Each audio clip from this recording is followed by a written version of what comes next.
So everybody can see the screen, I hope. And I'm just going to go through some of these events. This is the event that Alan was talking about that got me started. And I always say that I'm very honored to be in the field, that I got a chance to play in this game. This was the object that I saw in May of 1975 that got me going. This is Charlie Red Star. And this is the map of the area. You can see the FEMA at the bottom there. That's the American-US border. And this is just north of the border in the province called Manitoba. The whole thing that initiated these sightings, I learned out 30 years later, was probably this event. This is what's called Nixon's Pyramid. It's in Tacoma, North Dakota. And this was a huge radar assembly that was built in this pyramid type thing. And this was pre-Star Wars. When Reagan came in, he built the missiles in outer space to try to shoot down the Soviet missiles.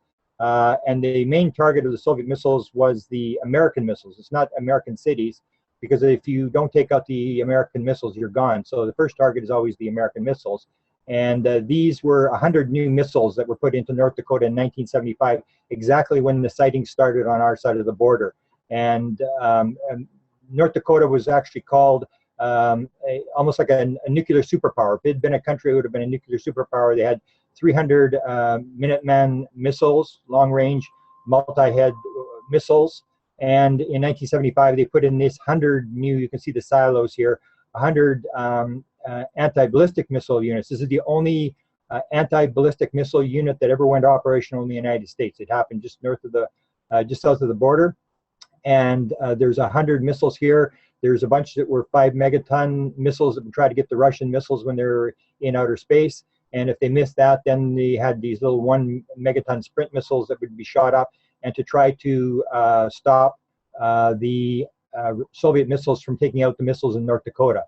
All us in Canada knew that these missiles were there, because we always knew that if there was ever a nuclear attack, we were gone, because we were in the every 10th missile would land short and right on top of us. So we always knew. So this is what started it. And these are some of the objects that I saw. This is the ground light object that I saw. We called them ground lights. Now they're called monitors or orbs. I got very close to one. This is from an 8mm movie camera. This is 1976, the year after the sighting started in Manitoba. And this is from about 75 feet away on an 8mm movie camera. As I approached this thing, it's the only time I ever got close to it. So we were watching these objects. My life was turned upside down. I wanted to find out what was the answer to what I had seen, because when I tried to put out the book, nobody was really interested. And the biggest publisher in my local area said, "Mr. Cameron, you may believe in this kind of stuff. Count me among the unbelievers." So nobody was really interested in doing the story. And I said, well, sightings were a total waste of time. And I still maintain sightings are a total waste of resources, that you really don't learn anything from these kind of things that I can show you, lights and things. The only thing that really means anything to me now is the experiencer, the people who are actually interacting with the phenomena. So this is what I got me going. And you can see now, this is Chris Bledsoe's a famous experiencer in North Carolina. This is one of the orbs that he took a couple of weeks ago. He's in the middle of a huge, whatever it is. I mean, he's got government people watching him. He is very connected to something, and has got a bunch of stuff going on around him. This is going back to the missile silos. They put these missile silos in North Dakota, these 100 new ones, in February of 1975. Then the Americans negotiated with the Soviets in November of 1975, and they started taking out the missiles. And that's when the sightings started to draw down in our side of the border. So when at the same time as these missile silos were put in. Later on, I found that there was a number of missiles silos that had been affected during that period. People may be familiar with the fact that in 1975, there's a bunch of NORAD documents that show that all along the Canadian-US border, all the major missile silos, nuclear missile storage areas in all the Air Force bases were visited. One was at Loring Air Force Base, where the UFO was right inside the weapon storage area.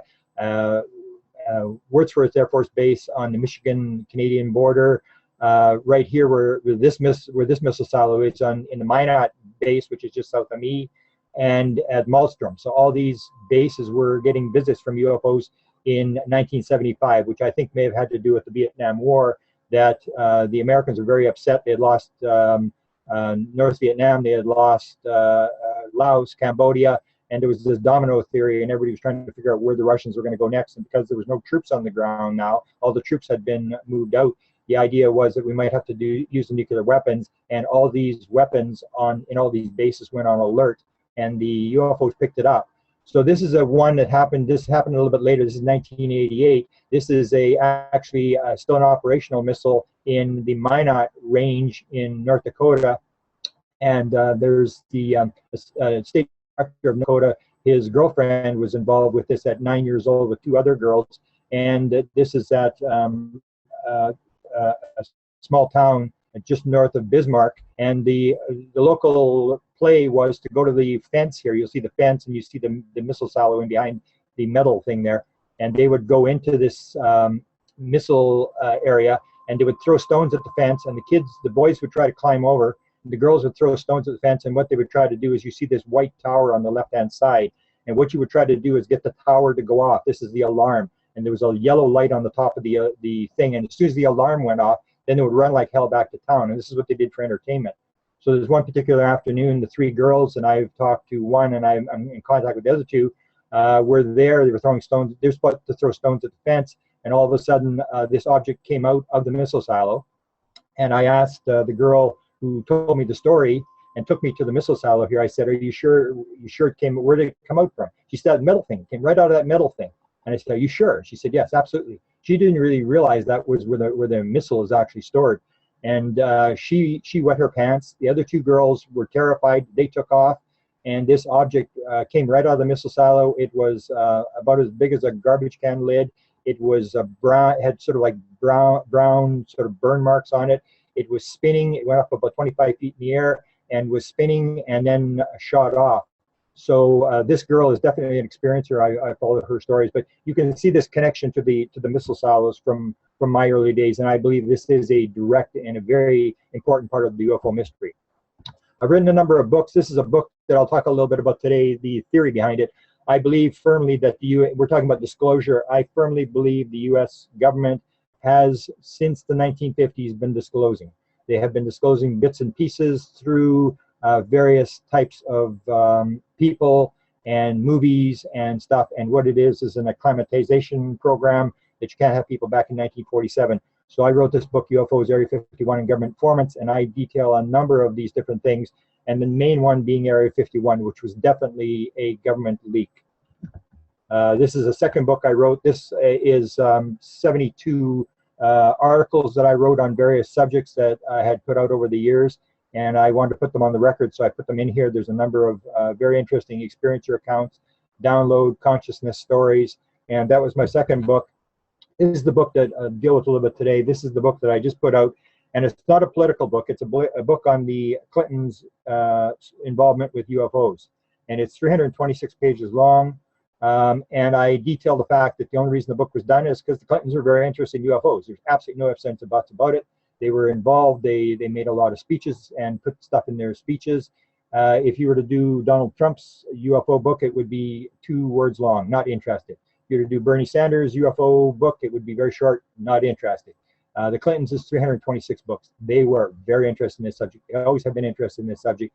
And so it's not a political book. It just basically outlines all the articles that I did over the years, and I go through the whole Rockefeller Initiative, and I go into what Alan referred to at the beginning, this initiative where Hillary Clinton starts talking about UFO disclosure in December of 2015. This is an interesting story that has just broken here in Canada. I think it's a very significant story. This is Paul Hellyer, who was the former Deputy Minister, or the Minister of National Defense. He was the Minister of Transport. He was the Deputy Prime Minister, which meant that if the Prime Minister were to die, he would have become the Prime Minister. He was a very high-ranking government official, number of years in the Canadian government.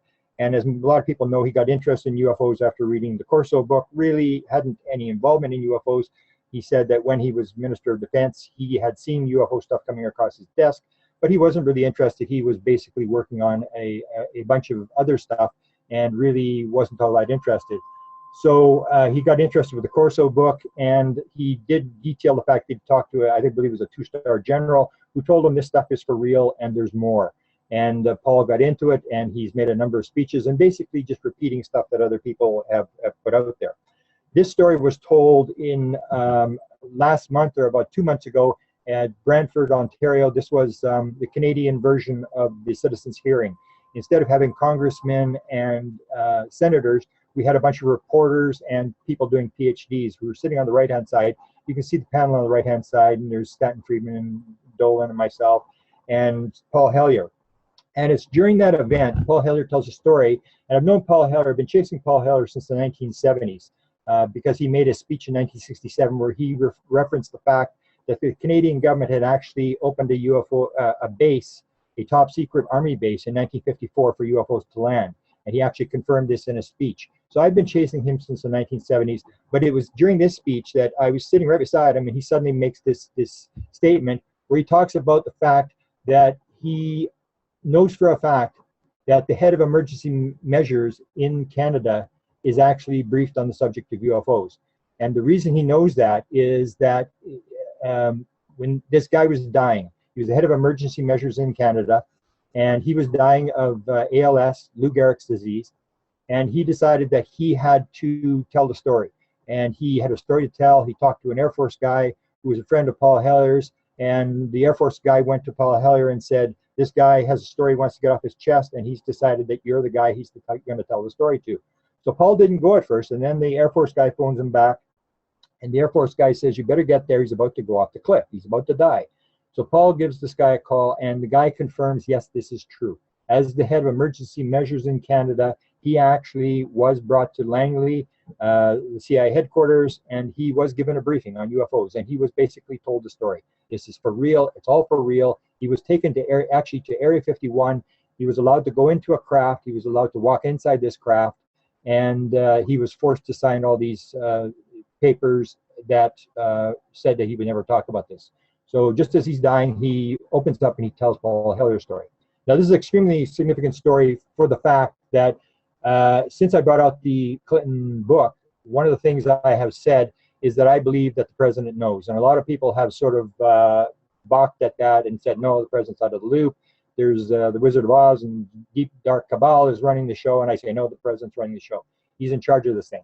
This verifies the fact that the president is running the show. Because if you believe there's the Wizard of Oz is running the show, then you have to explain how are they briefing Canadian officials, but they're not briefing the president. This makes no sense whatsoever. If they are telling Canadian officials, they are telling the president. Now, why would they tell the head of emergency measures? And that the reason for that makes sense. If you were have a UFO cover-up, and if you had this thing you're keeping secret, and suddenly you have a crash in the middle of New York City, or you have some sort of disclosure event that happens that you can't control, what are you going to do? Everything is going to start falling apart. A lot of stuff is going to change very, very fast. And it's going to be like the 9/11 attack. It's going to be like one of these type of events where suddenly you need emergency measures. You're going to have to start putting money into the banks. You're going to have to start propping things up. You're going to have a plan. Whether you believe in UFOs or not, you have to have a plan in case this is for real and this actually does happen. So the head of emergency management would be one of the key people if there was ever a disclosure and things were just going to start going south. The head of emergency measures is the guy who has all the connections. He has all the phone connections to the military, to the politicians, to foreign embassies. All connections are with him. He's the guy that runs it. And when Paul Hellyer told the story, I realized this is a very important story because I'd already done the story in the United States. I did it in 2009. This had to do with the Kecksburg crash. If you look on my website is presidentialufo.com, you will see that I write a story on the Kecksburg crash. And what I do is I go to the Johnson Library and I want to see where was Johnson when the Kecksburg crash occurred? Who was meeting with Johnson? What happened on that day? I pull the daily schedule and I find out. And what I find out is that the day of the crash and the morning after the crash, Johnson was at his ranch outside of Austin, Texas. And the night of the crash, there didn't seem to be any connection to Johnson taking phone calls or anything like that. But the morning after the crash, everybody who was of any significance showed up at the ranch. The entire Joint Chiefs of Staff showed up at the ranch. The head of NASA showed up at the ranch. The Secretary of Defense showed up at the ranch. The governor of Pennsylvania showed up at the ranch. Everybody was at the ranch.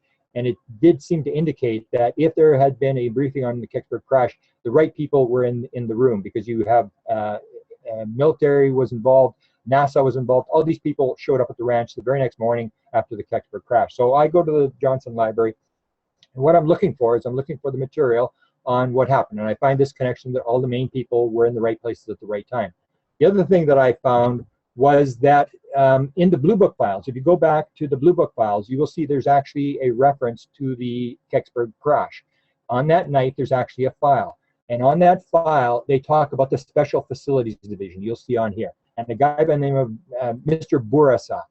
Now, Bourassa ran the Special Facilities Division, and they refer to this project Bluegrass. Now, for a number of years, I didn't know what it was until I started looking. And what I found out was the fact that this Bluegrass facility was involved with the Kecksburg crash. And what was happening was Bourassa was making phone calls on the night of the crash, and he was referring to the fact that some material had come down in Michigan and different pieces, and he was referencing this stuff to the people who were running the Kecksburg crash.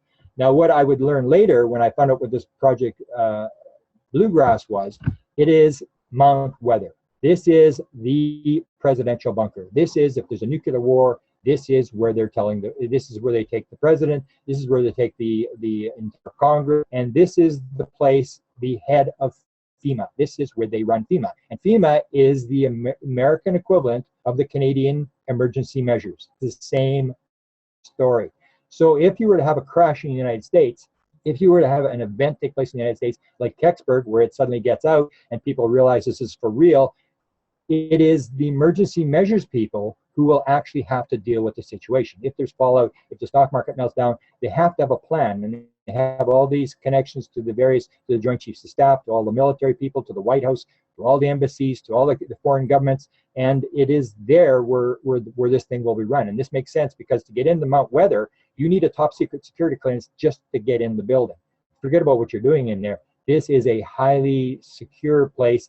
And what we would learn later is that FEMA, if you take a look at the black budget, people talk about the black budget programs, the money that's left over in the black budget programs is actually grabbed by FEMA. FEMA is more important than the black budgets. FEMA is the most, and this is what Clinton may actually have been referring to when Sarah McClendon asked Bill Clinton, Mr. Clinton, and she said, why don't you do something about what this group wants? And she's talking about the Stephen Greer Disclosure Group. Why don't you do something for these people? And he said, Sarah, there's a government in the government, and I don't control it. If he's referring to an inside government, this is what he's referring to. It is under executive order, so it is in the it is still run by the executive office of the president, but it has a lot of leeway. It really it's not responsible to the government. It's basically doing its own thing.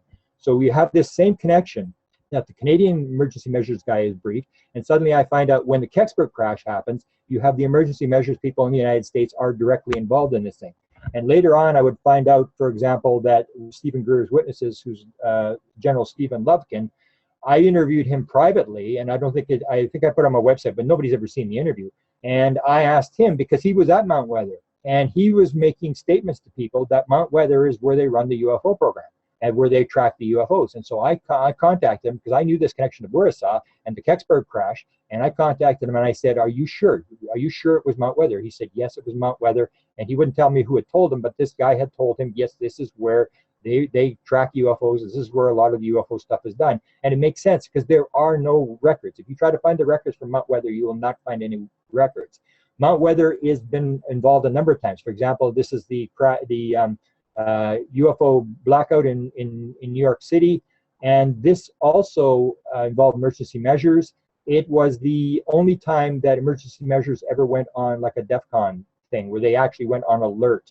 And they actually, if you look at the Mount Weather records, you will see not only did the lights go out in the whole Northeast, but all sorts of radiation detectors were going off all over the country. And what they had is these radiation detectors outside of major cities, and these things were being triggered as if there was nuclear attacks all over the United States. So the whole place went on alert, and it was the only time it actually went on. What's that? Oops. Okay.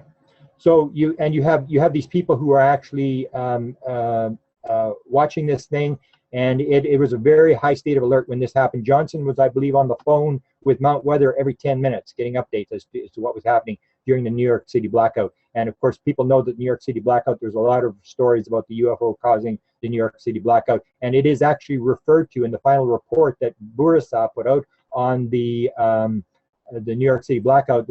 Of the causes, he mentions one as a possible unknown objects causing this.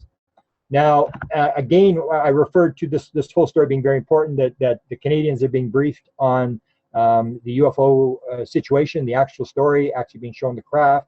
So the president has to be, and this is a reference back to 1950 that shows that the Canadians were being briefed again. This is the story that's I've talked about numerous times. This is Wilbert B. Smith, who he was the official head of the Canadian flying saucer investigation. In 1950, he goes to the Americans, he writes a top secret memo to the Canadian government, and in that top secret memo, he says, I was told by American officials the following things.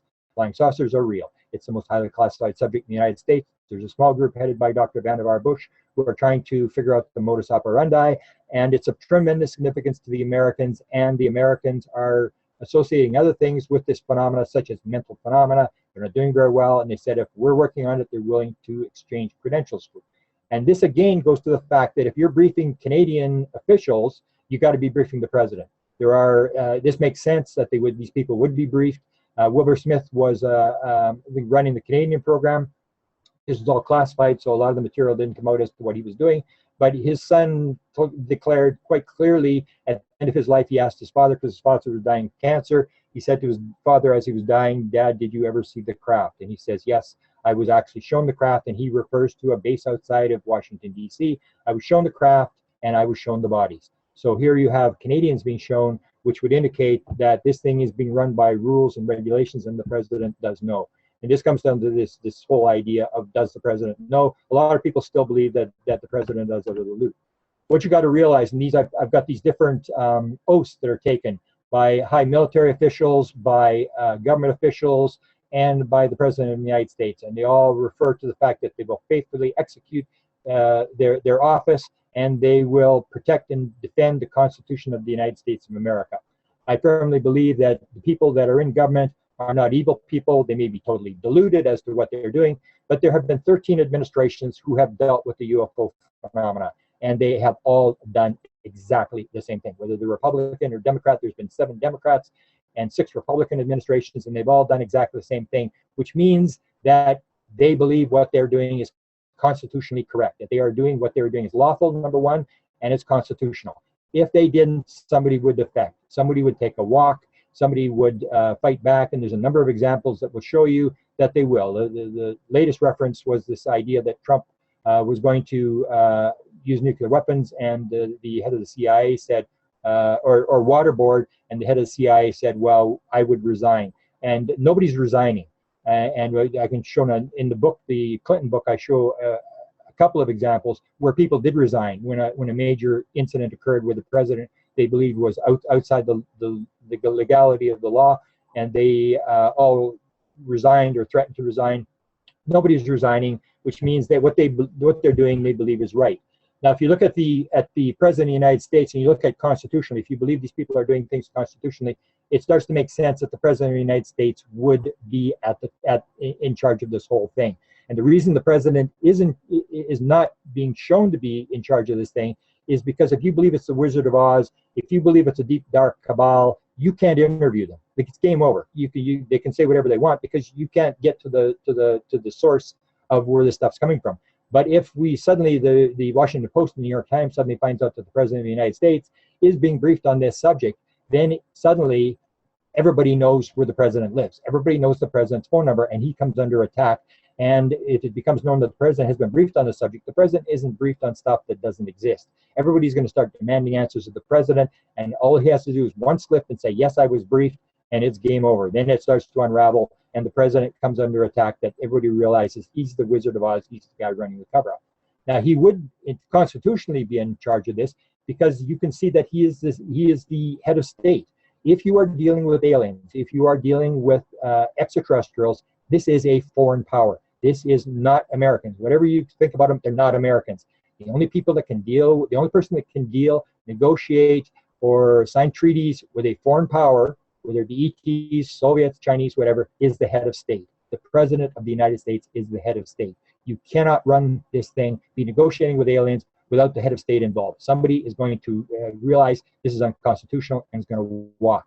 He's also the commander, the civilian commander of the U.S. military. And as I showed on the slide before, the U.S. military takes this oath to obey the law and uphold the Constitution. Obey the Constitution means to uphold the Constitution means to report to the president. You're responsible. The president is running the show. You salute and you tell the president what to do. And the Air Force, for example, actually really doesn't have that much of a need to know. The Air Force's job is just to fly planes. If you're a pilot for the U.S. Air Force, you fly planes. So if there's a UFO over the White House, you are told to go and intercept that plane. If there is a target, an ISIS target, you're told the coordinates of the target, drop your bomb, go back, have a couple of beers at the mess. You don't really have a need to know. The only person that has a need to know is the guy who is actually running the whole operation, who is the President of the United States. He's in charge of the U.S. military. Everybody else just salutes and does what they're told. He's also the head of all the intelligence agencies. There's 17 intelligence agencies, and all those intelligence agencies do only one thing. Because a lot of people will say, I believe that. I want to ask a question, Alan? No. All the intelligence agencies. Some people say, well, the CIA knows what's going on, but they're not telling the president. And I say, all you have to do is Google search CIA and mission statement and see what the CIA does. They only have one job, and that is to report to the President of the United States, to give the best intelligence possible to the President of the United States and his executive, and to the head of the intelligence committees, for the head of the Senate and the House. So in that situation, the President is in charge of all the intelligence is coming to him, and he's also the chief executive officer of the government. So whatever the government is, whoever you think of, it's the NSA or some group inside the government that's running it, he's the chief executive officer of all those groups. So they have to salute, they take the oath to uphold the Constitution, and the Constitution says that the president is their commander as well. So in all these situations, constitutionally, the president has to be in the loop and the president has to be running the show. Now, here we get to some statements. These are some of the statements that show the president does know. This is March of 2012. Barack Obama is the most left-wing president ever elected. And so if Barack Obama is told the secret, then everybody's told the secret. And he was talking about Roswell, New Mexico, where most people go. Trump's vice president was actually there on Tuesday. So a lot of people go there during the campaign because it used to be a swing state. Now it's more a Democrat state, but it used to be a swing state. So everybody goes there to campaign. Barack Obama went there in 2012, and when you go to Roswell, New Mexico, you have to tell the alien joke. So he tells this little alien joke, and everybody laughs, and then he hesitates as he's going into the speech, and that's when Barack Obama says, "We'll keep our secrets here," and he's talking about the Roswell crash. So what's he mean? He definitely indicating, I know what's going on, and I've decided I'm not going to tell you. I'm going to keep the secret. So the president knows what's going on. Here's a story that happens with Jaden Smith, who is the son of Will Smith, and when the latest Men in Black movie came out, Will Smith and his family got a tour of the White House, and Jaden is into conspiracies, into UFOs, he's into all this weird stuff, and he said to his father, he said, when I get to the White House, I want to ask Barack Obama about the aliens. Will Smith said, no, you're not going to embarrass me, you're not going to ask him about the aliens. He said, yeah, Dad, I want to. He said, do not embarrass me, do not ask him. So they get to through the tour, and they get to the Situation Room, and it's at that point that Jaden says to President Obama, he says, Mr. Obama, I got a question. And his father says, no, don't. And Barack Obama actually knows what he's going to ask. He said, I know what you want to ask. You want to ask about the aliens. And he said, I can neither confirm nor deny the existence of extraterrestrials, but if there was, and if there had been a top secret meeting, it would have taken place in this very room. And so he's basically confirming that, yes, that he's not lying. Barack Obama doesn't lie about it. He basically tries to walk around it, but he basically confirms that, yes, there's more to this thing than you might think. Barack Obama goes on the Kimmel show. This is a very important interview that was done because before Kimmel went on, Bill Clinton went on, and Bill Clinton has always made the statement that he tried to get to the secret and he couldn't get to the secret, and he's probably not the first president that's been kept in the dark, or that bureaucrats have tried to wait out.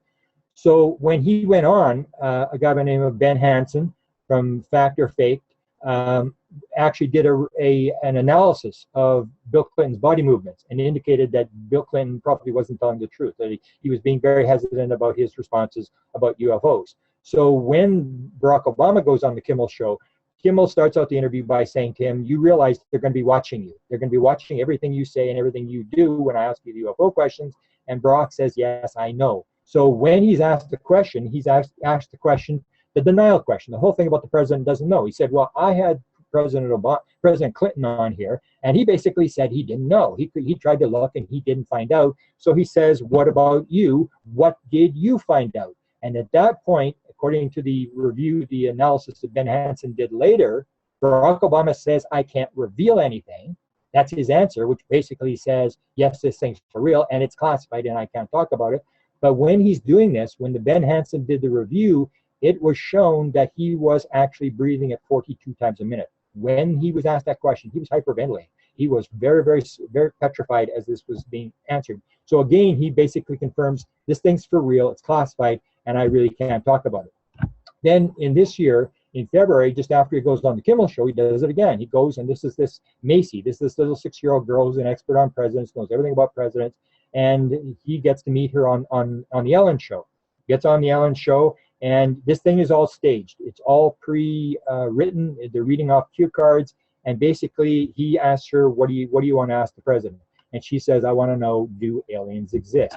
And what he says is, we have not made direct contact, but when we do, I'll let you know. So she asks him the question, do they exist? And he doesn't answer the question. He just says, we haven't made direct contact, but when we do, I'll let you know. So he basically walks around the question. You got to remember, this was staged. This was actually done on cue cards. They were reading off cue cards.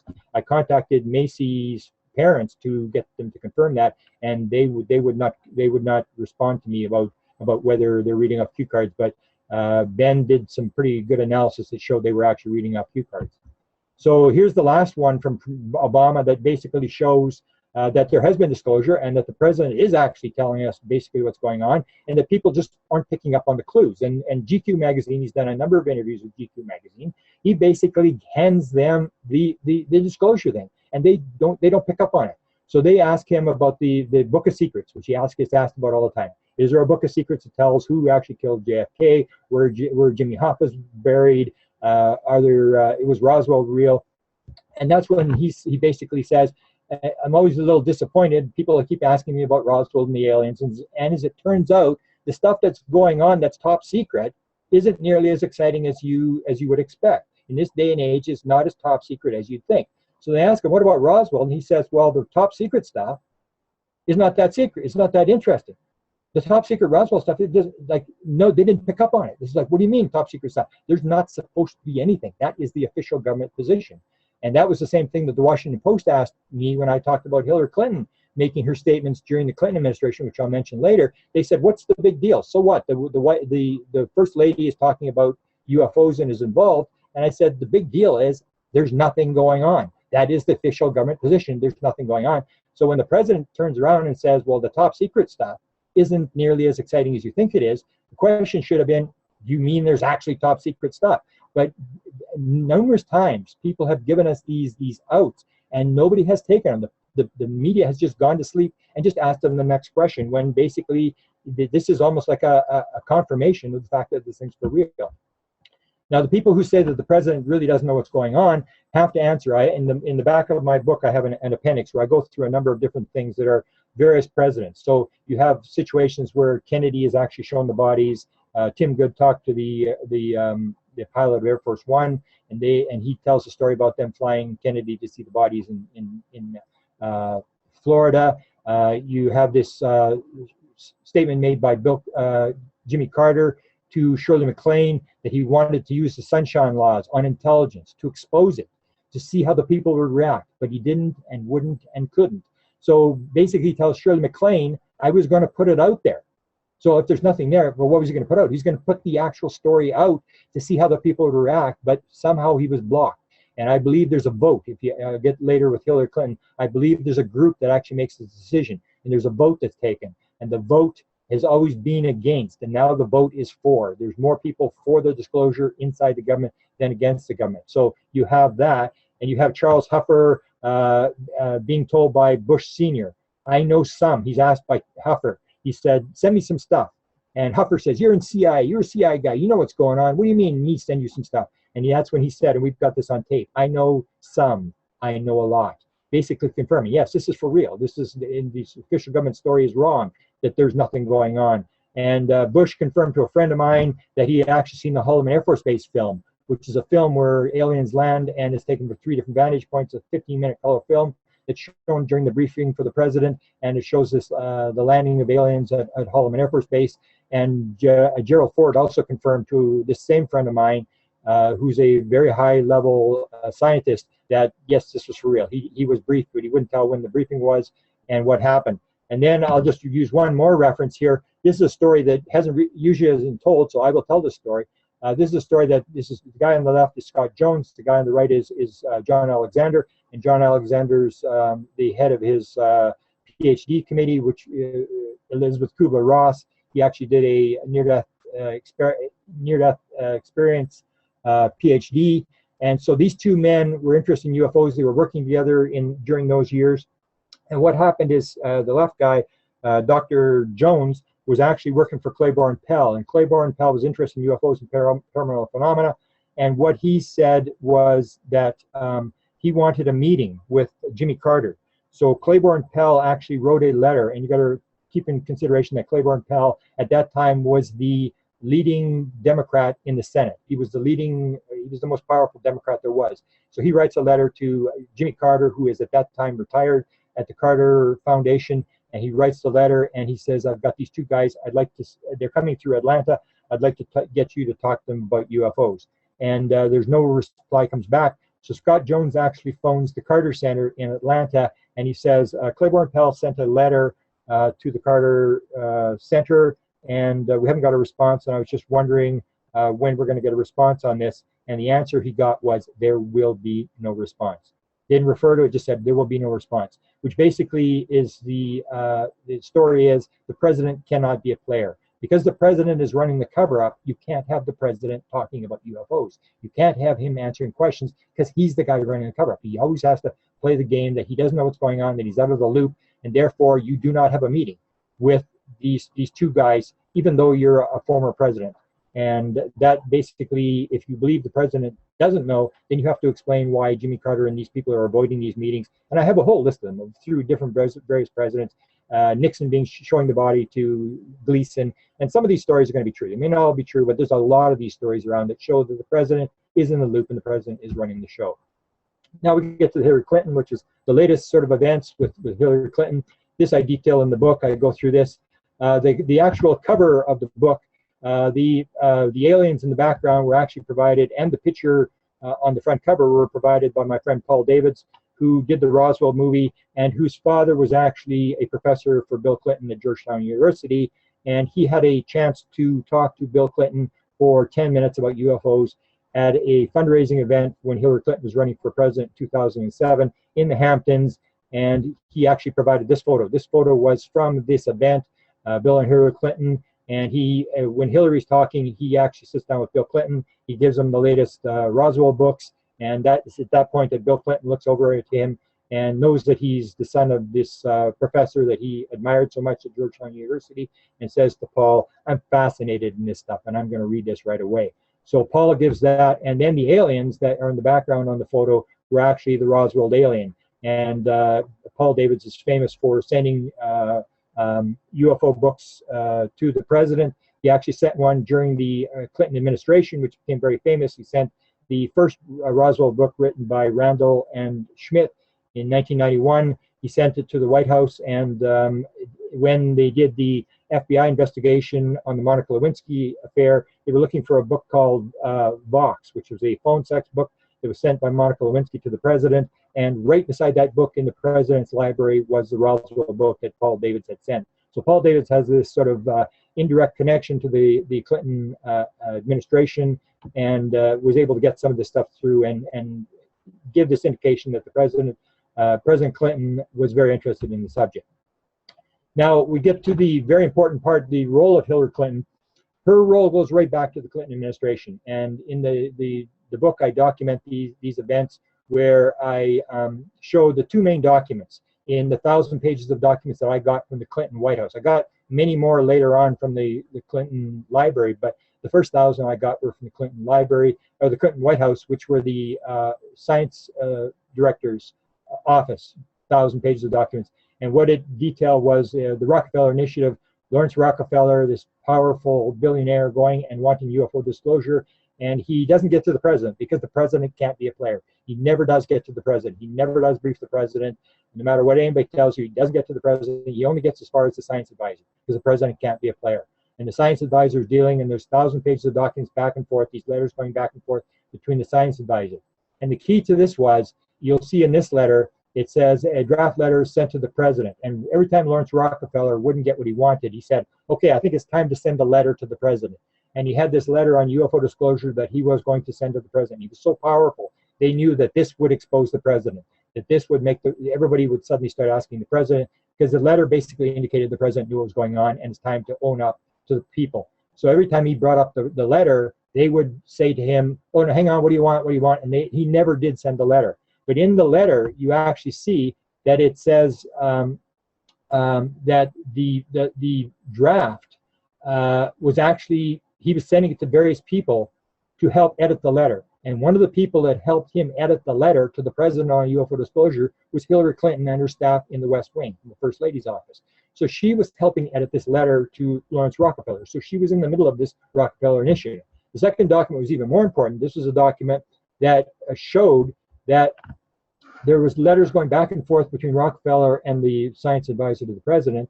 And it indicated in the second last paragraph, it says, you indicated that you will keep the First Lady's office informed, and we shall as well, which indicates that all the material going from Rockefeller to the science advisor, and all the material going from the science advisor back to Rockefeller was going through the First Lady's office. And the reason for that was the president can't be a player. The president has to stay out of the loop. So how do you get the president to know? Well, what you do is you get Hillary Clinton, who's not a member of the government. You tell her what's going on. She's got the documents, and she goes at night and tells Bill, okay, Lawrence sent this letter. We sent this letter back, and the president can direct what's going on. She is the unofficial representative to the president to keep the president out of the loop so he doesn't get asked a question. And Rockefeller, even when he had you'll hear this story that he went to President Clinton went to the Rockefeller Ranch in August of 1995, and that he did the briefing. Marie Galbraith, who ran the Rockefeller affairs, who ran all his UFO stuff, handed out the money, designated the stuff that they were going to fund, says clearly for sure the president did not sit down at that briefing. Hillary Clinton sat down at the briefing and listened to Lawrence ramble about UFOs, why it was so important, but the president didn't. And the reason for that, the president can't be a player. And president, even during his visit at the ranch, according to Whitley Strieber, what Whitley Strieber was told by Lawrence Rockefeller, the president said to Lawrence Rockefeller, they were walking around the ranch, and he said, that UFO issue, it's like the Arkansas tar baby. You can't touch it, because the minute you touch it, you get stuck to it. And then when you try to get away, you just get more stuck to it and more stuck to it. You can't touch the issue. And that's basically what it comes down to. The president has to stay out of the loop. So this is a story that this is a new development on the story. You have all these different events during the Clinton administration, which I detail in the book, how the Clintons were interested. One of the events that people always talk about, this is Webster Hubbell, who was the Assistant Attorney General, and Bill Clinton says to him, if I put you over there in justice, which means when he said this, Bill Clinton was not the president yet. He had not gotten in the office because he was just deciding, if I put you over there, if I appoint you as assistant in justice, I want you to find out the answer to two questions. So he hadn't got the UFO briefing yet. And Hubbell is given the question, who killed JFK? Are there UFOs? He goes and he says, I didn't like the answers I was getting. He puts it in his book, 1997 book, Friends in High Places. The story breaks, the media gets on it, two questions are asked, and the media goes back to sleep. He goes back, and now he's back in the news. He has now come forward, and he's talked to Billy Cox from the blog, UFO blog at his Florida newspaper, and there he says that Hillary Clinton is about to reveal everything that he found, and he said the answers are near. So Billy Cox asked him, well, what is she going to tell us, and all this sort of stuff, and then he starts playing games. But he basically says that when Hillary's saying she's going to reveal it, she will reveal all that I discovered. Now, I filed an FOIA with the Clinton Library to find out what did he discover, what's the paper trail, and there's nothing. There's no paper trail whatsoever. And we did ask him. Billy Cox asked me for questions. I said, ask him, where's the paper trail? Did he ask for a briefing? Where's the paper trail for what he did when he did this investigation? And he wouldn't reveal. But now he's back in the news, and he's sort of indicating that Hillary will reveal what he does. So you have Hillary talking about this. This is back when she was First Lady, and you can see in this statement she's talking about almost like the alien invasion remark by Ronald Reagan, how the world would unite if faced with a threat from an alien race. And here she does it the same thing. She says, we've destroyed the planet so much we may have to live under domes, and we may have to fight off alien beings, and how this would unite us. Our differences would be petty. We would all unite in one common humanity. And that is the idea. The number one message by the aliens is oneness, that we are all one, we are all connected. And Hillary is using this. So when she was in First Lady, and she put stuff in her speeches all the time. In the book, I detail all the time, she put it in her various speeches. She would detail, and Bill Clinton even referred to the alien invasion as well. So they knew this concept that one of the advantages of the alien thing is it would unite humanity, and we would change from me versus you, Christians versus Arabs, good versus bad, to all us being one and stopping the war. So Hillary brought this up, and she has brought it up even when she was running in 2007. She's in Iowa, and again she talks about the Independence Day, the alien invasion, and how this would unite our planet. So she's aware of this UFO history that Reagan started with the alien invasion remark, and she gets going in 2015 in December, and that's when she says, "I'm going to get to the bottom." She talks to Damon Steer, who's a reporter in New Hampshire, and he's the guy who's bringing all the people in except for Trump, because Trump didn't move around on a bus. He just flew in and out of New Hampshire. So he didn't go to the small town newspapers and talk to people, but all of them answered the UFO question. And when Hillary's asked, she said, yeah, I'm going to get to the bottom of it. And she actually, this is what got me to do the Hillary Clinton book. I'd actually given away all my UFO documents. I'd given up on the whole thing. I said, it was a waste of time. The president doesn't know. He's never going to tell you. And let's get on to consciousness. It's more important. Let's talk to the experiences. They'll tell you what's going on. And I'd given up. I'd given all my documents away. And suddenly Hillary reveals in December of 2015 that the most requested item at the Clinton Library was UFOs. And that was all the FOIAs I'd filed. And I suddenly realized that she was paying attention to what I had done. And that was when I decided I would put it all together. But it's not really Hillary that's in, if you look at what's happening now with the Hillary thing, it's not really Hillary, it's her campaign manager, who is John Podesta. And he is the most powerful Democrat in the country.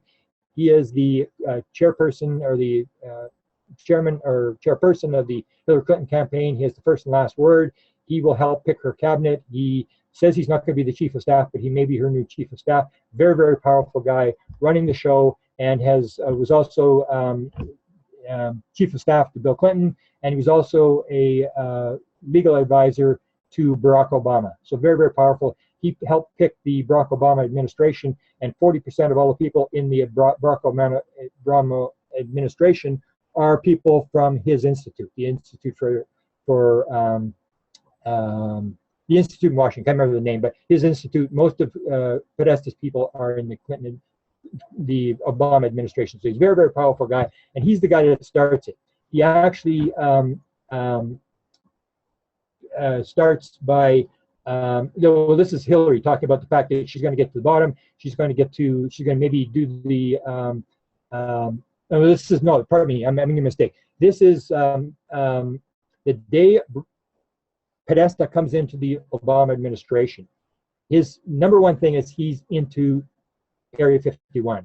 So the day he comes in, you can see how these things are tied together. The day he comes in, the day after, Barack Obama is giving away awards at the Kennedy Center, and he gives an award to Shirley MacLaine. And it's in that interview, the day after he hires Podesta, he makes the Area 51 joke. And Podesta is the Area 51 guy. And he makes this joke, the fact that when he got in, he said, everybody asked about Area 51, and I didn't know what was going on, so I phoned to Shirley MacLaine.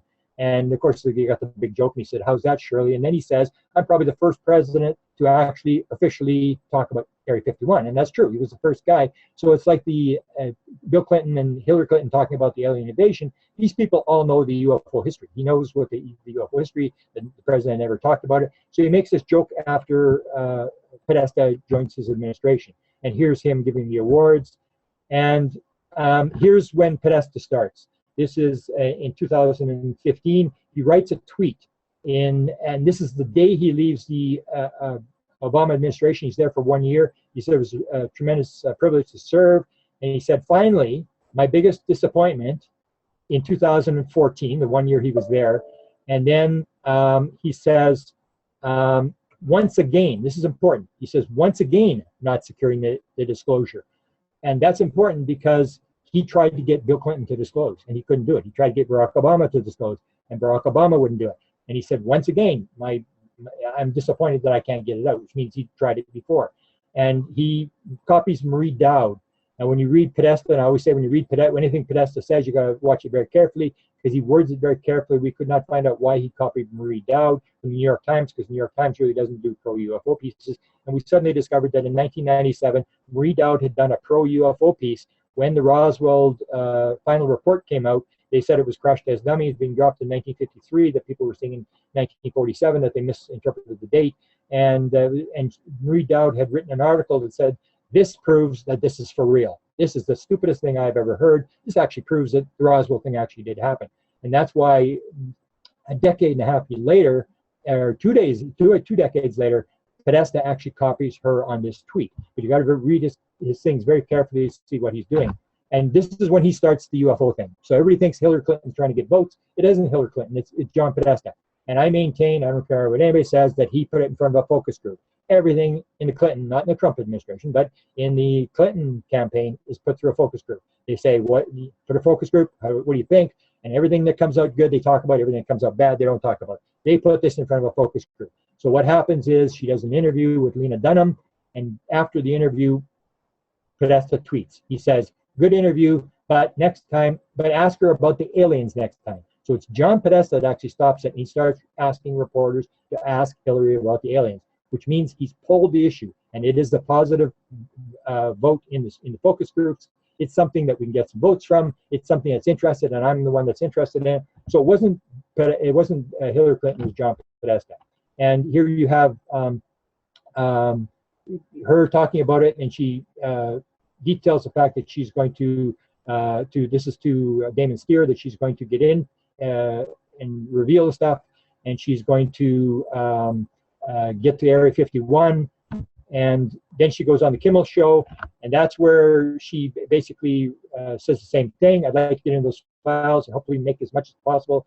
If there's nothing there, let's tell the people there's nothing there. And then he asks her the denial question. Bill Clinton said he didn't know. Your husband said he didn't know. There is nothing there. He couldn't find anything. So what do you say to that?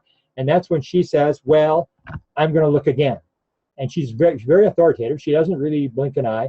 And she said, I think, unless it's a threat to national security, and unless I can get agreement, which is very important, she says, if I can't get agreement, which means she knows how the system works. Hillary Clinton is one of these people who's into policy. She knows how everything works. She goes by the book. She knows she's a policy wonk, is what they call it. So she knows what the process is going to be, and she's talking very categorically, if I can get agreement, which means there's a meeting, there's a bunch of people, I don't know whether it's MJ-12 or whether it's the top intelligence people or whoever it is, that there's a vote, and if she can get agreement from these people, then she's going to go ahead, and if it's not national security, she's going to release as much as she can. So it again indicates that the president does know that she will have access to the material, and she will release it.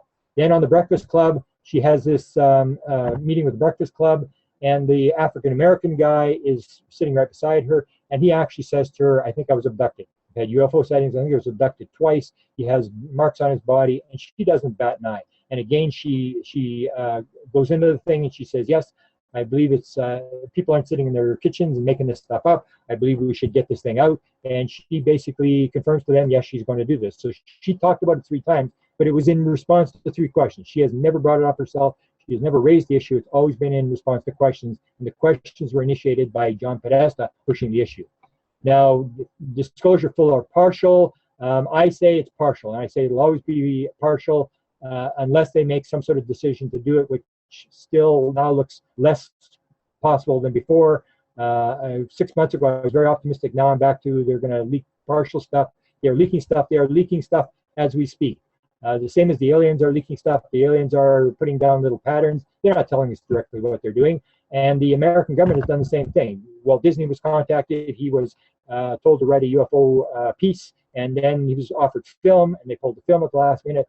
Bob Emenegger was given the Holloman Air Force Base film. He actually had it in his possession. He was told a lot of interesting stories. He actually put it out. He actually dealt with the top guy from the CIA on this thing when the CIA was channeling. There's no doubt that this material he was given was accurate. He put out a documentary, and except they pulled the film back, that he couldn't, so they couldn't prove the issue. If you look on this thing, this is the Area 51 thing. Area 51 did not become public until the spring of 1989. This is in October of 1988. This is a couple of weeks before Ronald Reagan leaves office, which is extremely important because the same thing's happening just as Barack Obama leaves office.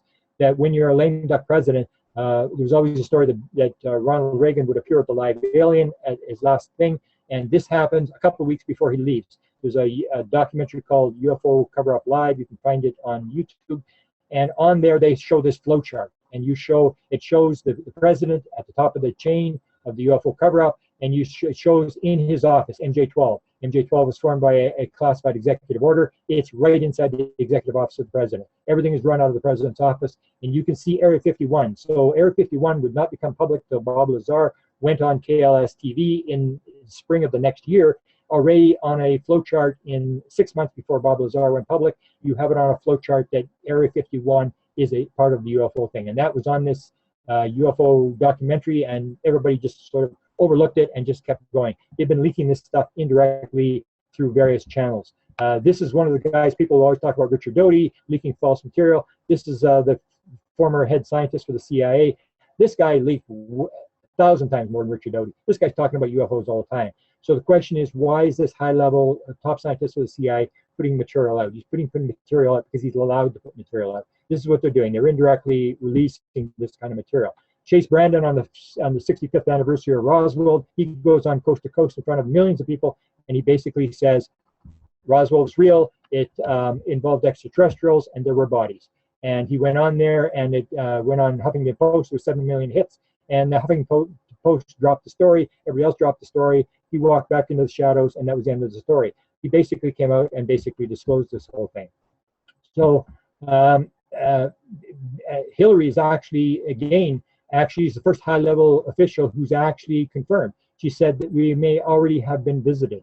So she's that. A lot of officials, Bill Clinton, a number of people will say, yes, I believe there's life in outer space. I believe that there's life out there. It's another thing to say it's actually here, to say they are actually here. Hillary Clinton is the first person ever to hint at the fact they may already be here. So that, to me, is significance. We may have already been visited again, and she says, I'm going to do it again, which indicates that she knows exactly what's going on. And if I can get the agreement to open the files. So George Bush had said, curiosity is not sufficient, need to know. This is one of the reasons why they hold it back, is that it's all got to do with weapons. We can maybe get into that questions, but there's a number of initiatives that are going on. Hillary Clinton is one of the initiatives that looks like they're going to disclose something through Hillary Clinton. Tom DeLonge is another one who has 10 high-level officials, and George Knapp said he has vetted the officials, and they actually do exist. And I know one of them is John Podesta. So there is an initiative, I don't know, it's partly true, partly false stuff, I believe, that he's being given, but they are doing this gradual disclosure through Tom DeLonge, the musician. And as he said, I've got these high-level officials, and here you see that he actually refers to the fact that Podesta actually confirmed that the president had talked to Barack Obama about UFOs. And the other one is the Experiencer. This is an Experiencer, a very good friend of mine. He's being contacted by high-level NASA people, quite possibly a White House. He showed me a contact to the White House. I believe there's a White House contact. There's 7 people involved in this initiative. I know 4 of them. I've talked to 4 of these people, I only talked to 2 of them about the initiative. I'm not in the loop. I'm not being told. I just have, and there's nobody in there who's really telling the story. I said to them, who is the spokesman? Like, who's putting out the message? And I was told, we don't know. They're just being told all this stuff. This experiencer is being moved around the country, being shown a bunch of stuff, and I'm doing as much as I can to release as much of the material as I can, because there is no spokesman. But there's definitely an initiative here where they are detailing material that they would not be leaking without the president's authority. And there's actually a link to the live aliens, where there's actually going to be a contact with the live aliens. And I know the people involved in this, and they're straight shooting people, and I'm as shocked as anybody else when they tell me this, but I'm not in the loop as to what they're actually doing. So again, we get to disclosure. I say disclosure is going to come. It's more important to go through people like Bay Andreasen. This is Chris Bledsoe and his son, Chris Bledsoe Jr., top experiencer in North Carolina, to listen to his story, to listen to Bay Andreasen's story. This is Susie Hansen, who has one of the most important stories in ufology. Listen to her story. And Sherry Wise, who I believe was on the last program where we had this webcast. And she tells the story. I believe hers is an extremely important story, where if you listen to these people, you suddenly start to realize what the message is, what's actually going on. You may not know what the government's doing, but you know what the aliens are doing. They're very clearly being told, these people, as to what the message is.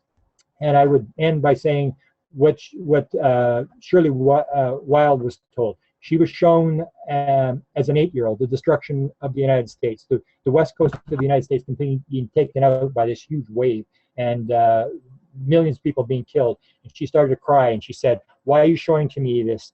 I'm just a little 8-year-old girl. I can't do anything." And the alien that she dealt with, said to her, "I'm just showing it to you. Everything starts with one." And that's what the aliens are doing. They're going through one person at a time. And we have the knowledge, we have the information, and it is up to us to bring disclosure. It is our game, and it's not up to us to wait for the weather to change or for something to happen, for the government to disclose it for us. It is up to us. And we have people in the UFO community, the experiencers, the people who are dealing with the aliens, who can tell us what's going on. And that is the most important stuff that we have, because it shows this environmental damage, it shows this connection to nuclear weapons, and it shows the number one message is this oneness message, that we have to learn that everything on the planet is one. And if we don't, Tina Marie is one of the experiencers. She has a radio network in Las Vegas. When she was shown this devastation, and she said she walked around in the bodies and the blood, and she could smell and she could taste. She said when she was shown it, she said there was 1 billion people dead. And she said that the aliens had said to her, "It may take this for you people to wake up." That is what our role is. That is what our message is. We are to get the message, and we are to talk to people. The experiencers will talk. The government won't talk. I believe the role we have is to talk to the experiencers, find out what the experiencers are saying, and relate it to the world. And that's it. Thanks.